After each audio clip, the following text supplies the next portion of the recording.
அஸ்ஸலாமு அலைக்கும். Hi dears, welcome back to our channel Arfan creation. எல்லாரும் எப்படி இருக்கீங்க? அல்ஹம்துலில்லாஹ் எல்லாரும் ரொம்ப நல்லா இருக்கீங்க அப்படின்னு நம்புகிறேன்.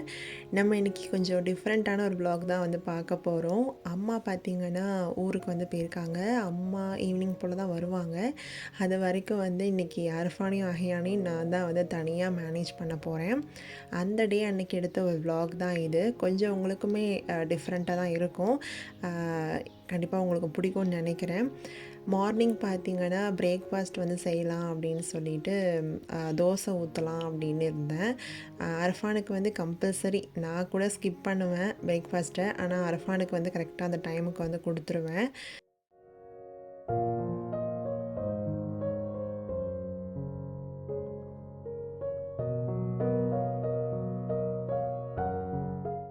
காலையில் பார்த்திங்கன்னா அம்மா ஒரு 8 மணி 9 மணிக்கெலாம் ஊருக்கு வந்து கிளம்புனாங்க. மாமி பிள்ளைங்களோட கிளம்புனாங்க. ஈவினிங் வந்துடுவாங்க. அது வரைக்கும் வந்து எப்படி சமாளிக்க போகிறேன் அப்படிங்கிற மாதிரி ஒரு மைண்ட் செட்டு. சரி, இதை அப்படியே கேப்சர் பண்ணுவோமே, இன்றைக்கி எப்படிலாம் டே போகுதுன்னு பார்ப்போமேன்னு சொல்லிட்டு தான் வீடியோ எடுக்கவே ஸ்டார்ட் பண்ணுது. அன்றைக்கி வந்து அர்ஃபானுக்கு வந்து பார்த்திங்கன்னா தோசை ஊற்றலான்னு பிளானு. ஆனால் அது வெறுமனே கொடுக்காம கொஞ்சம் எக்கு ஊற்றி முட்டை தோசையாக வந்து ஊற்றிடலாம் அப்படின்னு சொல்லிட்டு அதை தான் வந்து ரெடி பண்ணிகிட்ருந்தேன். அதுக்கு மேலே பார்த்திங்கன்னா கொஞ்சம் சால்ட் ஆட் பண்ணிவிட்டு லைட்டாக வந்து பெப்பர் வந்து ஆட் பண்ணி அவனுக்கு வந்து தோசை ஊற்றி ரெடி பண்ணி கொடுத்தாச்சு.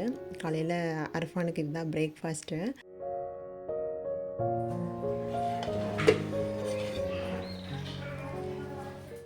அஹியானும் பார்த்திங்கன்னா தூங்கி எந்திரிச்சிட்டான். இப்போ வந்து என்னோடய டாஸ்க் வந்து ஸ்டார்ட் ஆகிடுச்சு.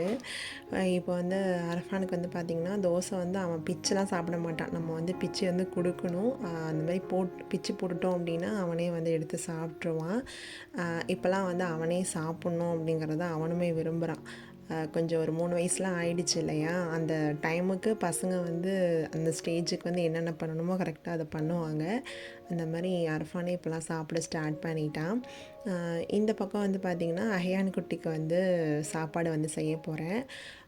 எப்போவுமே வந்து அரிசி வெறுமனே வந்து பாயில் பண்ணி கொடுக்கறது, அப்புறம் ராகி கூழ் இந்த மாதிரி தான் வந்து செஞ்சு தரது. ஏன்னா போன வ்ளாக்லேயே சொல்லியிருப்பேன், நான் இதுதான் வந்து கொடுத்துட்ருக்கேன் அஹியானுக்கு அப்படின்னு சொல்லிட்டு.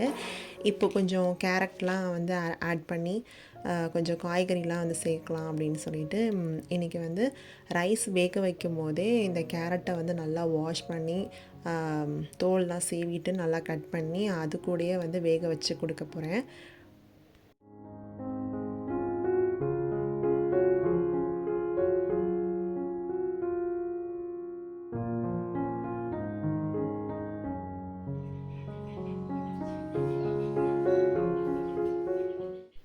அதுக்கப்புறம் பார்த்திங்கன்னா லன்ச் வந்து செய்யலான்னு சொல்லிட்டு ரெடி பண்ணிகிட்டு இருந்தேன். லன்ச் வந்து அன்றைக்கி கொஞ்சம் ஸ்பெஷலாக பிரியாணி தான் வந்து செய்ய போகிறோம்.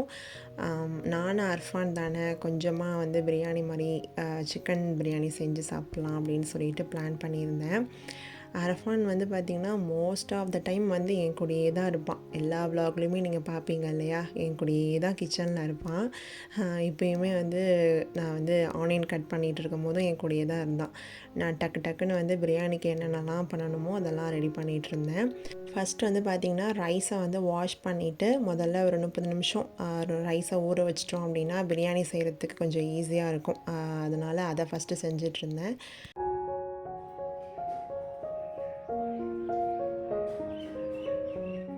என்ன தான் வந்து 2 பசங்களுக்கு நம்ம அம்மாவாக இருக்கோம், இல்லை 3 பசங்களுக்கு அம்மாவாக இருந்தாலுமே வந்து தனியாக மேனேஜ் பண்ணுறது வந்து எல்லாருமே அதை ஃபேஸ் பண்ணி தான் ஆகணும். ஏன்னா அது ஒரு பாடம்.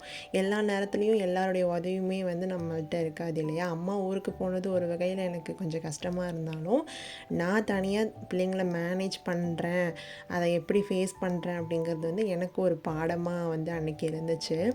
அஹியான் பார்த்திங்கன்னா நான் வேலை பார்த்துட்ருக்கும் போதும் கிச்சனுக்கு அவனே ஊறிக்கிட்டே வந்துட்டான். அவனே தூக்கி வச்சுக்கிட்டு கொஞ்சம் அவனை வந்து கூல் டவுன் பண்ணி அவனுக்கான ஃபுட் வந்து ரெடி பண்ணியிருந்தேன் இல்லையா, அதை வந்து ஃபஸ்ட்டு நல்லா ஃபேன் நல்லா ஆற வச்சுட்டு அதை நல்லா அரைச்சி இந்த மாதிரி பியூரியாக வந்து எடுத்துக்கிட்டேன். அப்போ தான் அவனுக்கு ஃபீட் பண்ணும்போது நல்லாயிருக்கும். இதுக்கப்புறம் வந்து அஹியானுக்கு வந்து ஃபுட் கொடுக்க வந்து ஸ்டார்ட் பண்ண போகிறேன். அஹியானுக்கு நான் எப்படி வந்து ஃபுட் கொடுப்பேன் அப்படின்னு பார்த்தீங்கன்னா, ஃபஸ்ட்லாம் வந்து மடியில் படுக்க வச்சு தான் வந்து கொடுத்துட்ருந்தேன். அது அவனுக்குமே கம்ஃபர்டபுளாக இல்லை, எனக்குமே வந்து வாட்டமாக கொடுக்கவும் முடியல. இப்போ வந்து 2 தலைவாணி வந்து வச்சுக்கிறது. அதில் அவனை படுக்க வச்சுட்டு கொஞ்சம் அவனை வந்து அப்படியே செட்டில் பண்ணிவிட்டு ஏதாச்சும் ரைம்ஸோ இல்லை லாய் லாய் லலாவோ ஏதாச்சும் சொல்லிக்கிட்டே வந்து நான் ஃபீட் பண்ணிவிடுவேன். அவன் என்னை பார்த்துக்கிட்டே வந்து அவனும் சாப்பிட்ருவான்.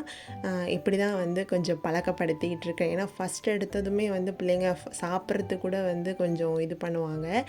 ஏதாச்சும் ரைம்ஸோ இது சொல்லிக்கிட்டே நம்ம வந்து சாப்பாடு கொடுக்க ஸ்டார்ட் பண்ணிட்டோம்னா அதுவே பழக்கமாயிடும்.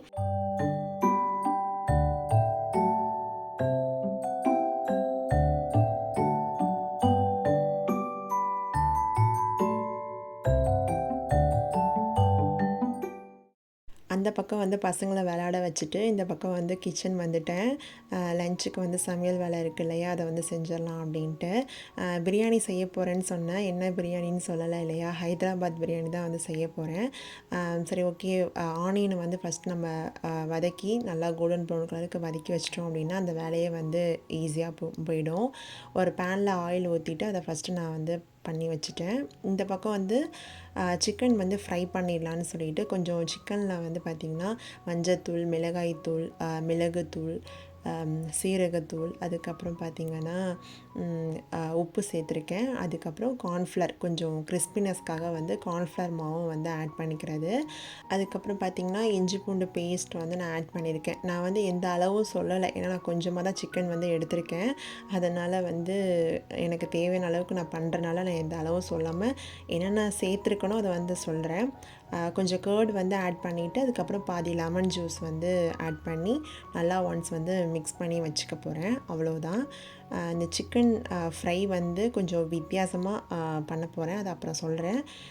இது வந்து பார்த்திங்கன்னா இந்த பக்கம் வந்து நம்ம ஆனியன் வந்து ஃப்ரை பண்ணோம் இல்லையா, அதுவுமே ரெடி ஆகிடுச்சு. இந்த அளவுக்கு நல்லா கோல்டன் ப்ரௌன் கலருக்கு ஆனதும் ஆனியனை வந்து தனியாக எடுத்து வச்சிடலாம். இதுதான் கரெக்டான ஸ்டேஜ். இதுக்கு மேலே போச்சுன்னா கொஞ்சம் நல்லா கரிஞ்சு போயிடும், பிரியாணியே வந்து நல்லா இருக்காது. அதனால் இந்த ஸ்டேஜ்லேயே நம்ம வந்து ஆனியனை வந்து எடுத்து வச்சிடலாம். நெக்ஸ்ட்டு பார்த்திங்கன்னா ஹைதராபாத் சிக்கன் பிரியாணிக்கு மோஸ்ட் ஆஃப் த ஒரு இது என்னென்னா மசாலா வந்து மேக்னேட் பண்ணி முன்னாடியே வச்சுக்கிறது தான். அதனால் கொஞ்சம் சிக்கனில் பார்த்திங்கன்னா இஞ்சி பூண்டு பேஸ்ட் வந்து ஆட் பண்ணியிருக்கேன். அதுக்கப்புறம் உப்பு வந்து சேர்த்துருக்கேன். அதுக்கப்புறம் பார்த்திங்கன்னா மஞ்சத்தூள் வந்து ஆட் பண்ணிக்கலாம். மசாலா வந்து என்னென்னலாம் சேர்க்குறனோ அதெல்லாம் சொல்கிறேன். மிளகாய்த்தூள் வந்து ஆட் பண்ணியிருக்கேன். அதுக்கப்புறம் பிரியாணி மசாலா, இந்த 3 மசாலா தான் வந்து ஆட் பண்ணியிருக்கேனே. அதுக்கப்புறம் புதினா, கொத்தமல்லி இதெல்லாம் வந்து ஆட் பண்ணிக்கலாம், ஃப்ளேவர்ஃபுல்லாக நல்லாயிருக்கும். அதுக்கப்புறம் கர்டு வந்து ஒரு பாதி அளவுக்கு வந்து நான் ஆட் பண்ணியிருக்கேன். தயிர் வந்து ஆட் பண்ணியிருந்தேன் இல்லையா, ஆட் பண்ணதுக்கப்புறமா லெமன் ஜூஸ் வந்து ஒரு பாதி பழம் வந்து ஆட் பண்ணியிருக்கேன். அதுக்கப்புறம் நம்ம கோல்டன் ப்ரௌன் கலருக்கு ஃப்ரை பண்ண ஆனியன் இருக்கு இல்லையா, அது பாதி ஆனியன் வந்து இப்போ ஆட் பண்ணிக்கிறேன். மீதம் உள்ளது வந்து நம்ம லாஸ்ட்டாக ஆட் பண்ணிக்கலாம்.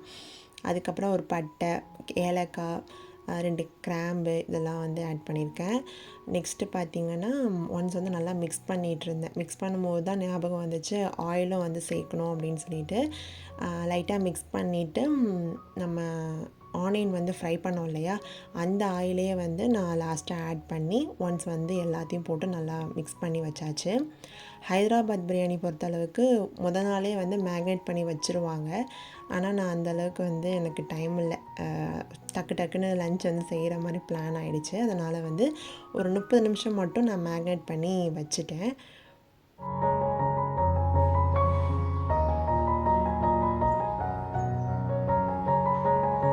கொஞ்ச நேரம் பார்த்திங்கன்னா அர்ஃபான் அஹியானோட வந்து டைம் ஸ்பெண்ட் பண்ணிவிட்டு லுஹரோட டைமும் வந்துருச்சு. சரி தொழுதுட்டு அதுக்கப்புறமா சமையல் வேலையை பார்க்கலாம் அப்படின்னு சொல்லிட்டு தொழுகைக்கு வந்துட்டேன். தொழுதுட்ருக்கும் போது அர்ஃபானுமே வந்துடுவான். ஏதாச்சும் வந்து ஏதாச்சும் சொல்லிக்கிட்டு ஏதாச்சும் பண்ணிகிட்டு இருப்பான். அவன் கூட அப்படியே பேசிக்கிட்டே நானும் குரான்லாம் ஓதிட்டு தொழுகையை வந்து முடிச்சாச்சு. அதுக்கப்புறம் அஹயான் பார்த்திங்கன்னா கொஞ்சம் அழுதுகிட்டே இருந்தான், தூக்கம் வந்துருச்சு போல். அவனையும் வந்து தூங்க வச்சுட்டு இப்போ கொஞ்சம் ரிலாக்ஸாக வந்து நான் சமையல் வேலை வந்து பார்க்கலான்னு சொல்லிட்டு போயிட்டேன்.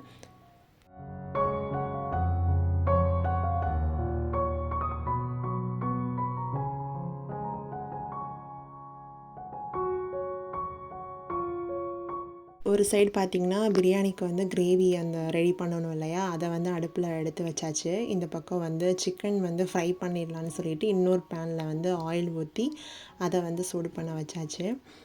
நான் சொல்லியிருந்தேன் இல்லையா சிக்கன் வந்து கொஞ்சம் டிஃப்ரெண்ட்டாக ஃப்ரை பண்ண போகிறோம் அப்படின்னு. பெருசாக ஒன்றும் இல்லை, ஸ்டிக்கில் வந்து இது பண்ணிவிட்டு நம்ம ஃப்ரை பண்ண போகிறோம்.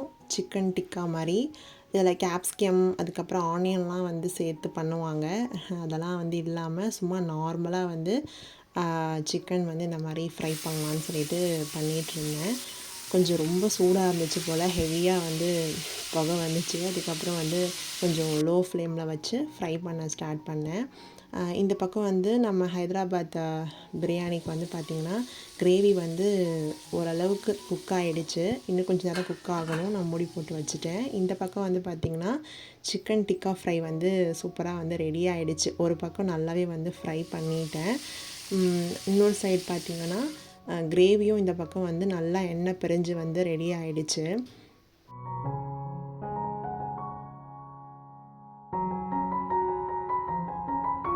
இப்போ கிரேவி பார்த்திங்கன்னா ஒரு பக்கம் எடுத்து வச்சுட்டு இன்னொரு பாத்திரத்தில் வந்து தண்ணி ஃபுல்லாக வச்சுருக்கேன்.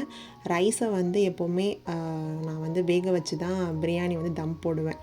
அதனால் தண்ணியில் வந்து உப்பு சேர்த்துட்டு ரைஸ் பார்த்திங்கன்னா ஒட்டாமல் வரத்துக்காக எண்ணெய் வந்து ஊற்றிருக்கேன். இப்போது நல்லா தண்ணி கொதிச்சதுக்கப்புறமா நான் ரைஸ் வந்து ஆட் பண்ணியாச்சு. ஒரு 7 நிமிஷம் நல்லா குக் பண்ணிட்டோம் அப்படின்னா ரைஸ் வந்து குக் ஆகிடும். ரொம்ப குக் பண்ண வேணாம், ஒரு 7 நிமிஷமே வந்து போதும். இப்போ வந்து அதை வடித்து எடுத்துகிட்டு வந்துட்டு இந்த கிரேவியில் வந்து நான் ஃபுல்லாக லெவல் பண்ணி ரைஸை வந்து சேர்த்துட்டேன். நல்லா வந்து ஓரளவுக்கு நல்லா லெவல் பண்ணி வச்சாச்சு. இப்போ தம் போட போகிறோம். அதுக்கு முன்னாடி வந்து பார்த்திங்கன்னா நம்ம பாதி ஆனியன் வந்து ஃப்ரை பண்ணி வச்சுருந்தோம் இல்லையா, அதில் வந்து அது மேலே வந்து டாப்பிங்க்கு வந்து மேலே வந்து போட்டுட்டேன். அது பார்க்க ரொம்ப நல்லாயிருக்கும். அதை மிக்ஸ் பண்ணும்போது இன்னுமே டேஸ்ட் வந்து நல்லாயிருக்கும். அதுக்கப்புறம் பார்த்திங்கன்னா நான் தம் போடுறதுக்காக ஒரு மூடி போட்டு வச்சுட்டு மேலே வந்து வெயிட்காக வந்து ஒரு கல் வச்சு ஒரு 15 நிமிஷம் லோ ஃப்ளேமில் வந்து அப்படியே விட்டுட்டோம் அப்படின்னா நம்மளோட ஹைதராபாத் சிக்கன் பிரியாணி வந்து ரெடி ஆகிடும்.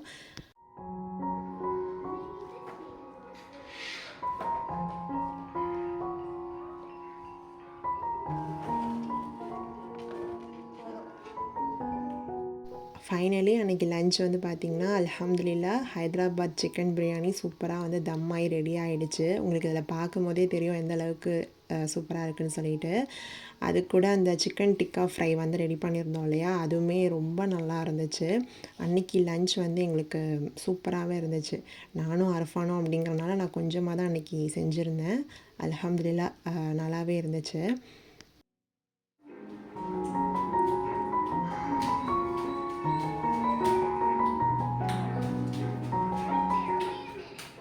அரஃபானுக்கு வந்து கொஞ்சம் காரம் கம்மியாக இருந்தால் தான் வந்து அவனும் வந்து சாப்பிடுவான்.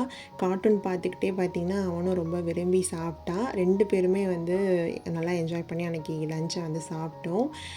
இதோட இந்த விலாக் வந்து கம்ப்ளீட் ஆகுது. உங்கள் எல்லாேருக்கும் இந்த விலாக் கண்டிப்பாக பிடிச்சிருக்கும் அப்படின்னு நினைக்கிறேன். இந்த வீடியோ பிடிச்சிருந்தா கண்டிப்பாக இந்த வீடியோக்கு ஒரு லைக் கொடுங்க. உங்கள் ஃப்ரெண்ட்ஸ் அண்ட் ஃபேமிலிக்கு கண்டிப்பாக ஷேர் பண்ணுங்கள். உங்களோட தாட்ஸ் எதுவாக இருந்தாலும் கமெண்ட் பாக்ஸில் சொல்லுங்கள். நம்ம சேனல் நீங்கள் இன்னும் சப்ஸ்கிரைப் பண்ணலன்னா மறக்காமல் சப்ஸ்கிரைப் பண்ணி சப்போர்ட் பண்ணுங்கள். தேங்க்ஸ் ஃபார் வாட்சிங் டியர்ஸ். அஸ்ஸலாமு அலைக்கும். எல்லாரும் ஹாப்பியாக சந்தோஷமாக இருங்க.